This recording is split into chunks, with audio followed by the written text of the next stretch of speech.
Alright guys, so we're going to look at the D-handle variation of the single arm cable lateral raise now. Before we even get started with Charlie moving his arm through space here, a couple of things we've already considered here is we've thought about his kind of distance relative to the cable in terms of forward or back, just to make sure that when he abducts his arm, it's going to stay lined up in that scapular plane and he's not going to end up with the cable too close or with the arm going straight to the side.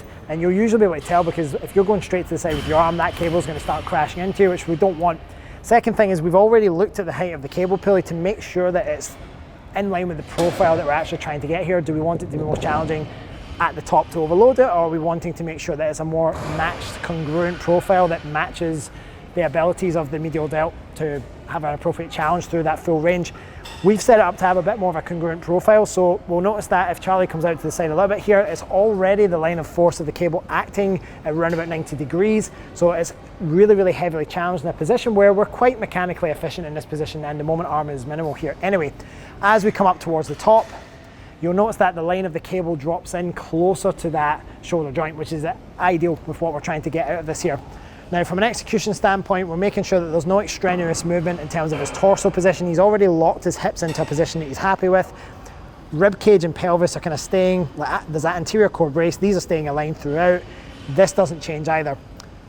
He starts going through abduction. What he's not doing is he's not restricting any movement around the shoulder blades here. He's not locking the scaps down or taking the kind of upper traps out of the equation.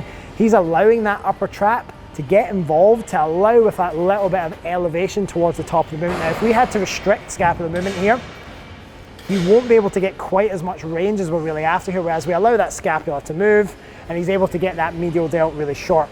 Another thing to have a think about here, just let go of this for a second, Charlie, is if we think about your arm here, if we take it up, and the reason I did this is you won't be able to do this with the weight, but if we get to the top, sometimes what will happen is it will start to like rotate in the actual arm bone itself, the humerus.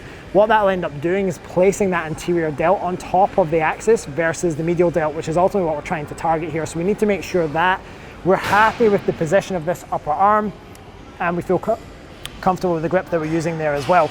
So grab the handle again.